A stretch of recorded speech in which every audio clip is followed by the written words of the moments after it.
সকলটা নিচে কি বাসা ইয়া ইউত কিটা আছে চাউল নি চাল আছে, ডাল আছে, তেল আছে, এগুলো আছে আর কি। আচ্ছা আল্লাহ তোমরা হায়াত দোক বড় আরো বড় করুক যাতে আমাদের জন্য দোয়া করবেন। আর আমরা এই পর্যায়ে আপনার একটা ইন্টারভিউ নেব, ইন্টারভিউর মাধ্যমে আমরা জানিয়ে দেবো আর কি আমরা কি করছি আপনাদের জন্য, এটা আর কি। আমি পড়ালেখা করছি না, আমি ইন্টারভিউ দিব কি না না, আমরা প্রশ্ন করব শুধু আপনার মানে আপনার এই সমস্যাগুলোর কথা বলবেন, এইগুলাই আর কি। এই মাইক্রোফোনটা নিয়ে আসো তো।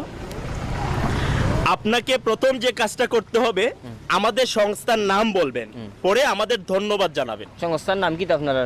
আমাদের সংস্থার নাম human aid creative UK Bangladesh. ধন্যবাদ হুমায়ুনে কিটা খরচ বাংলাদেশ। হুমায়ুন না হিউম্যান। আচ্ছা ঠিক আছে, আপনি বলবেন, আগে আপনাকে ক্যামেরার দিকে তাকাতে হবে, ক্যামেরার লেন্সের দিকে তাকাতে হবে, নাহলে তো কথা বোঝা যাবে না আপনি কাকে বলছেন। ঠিক আছে, ক্যামেরার লেন্স আমি কোনবাইতে ওই যে ক্যামেরার মধ্যে চোখের মধ্যে একটা জিনিস দেখছেন না, ওইটার দিকে তাকাতে হবে। আচ্ছা পাইছি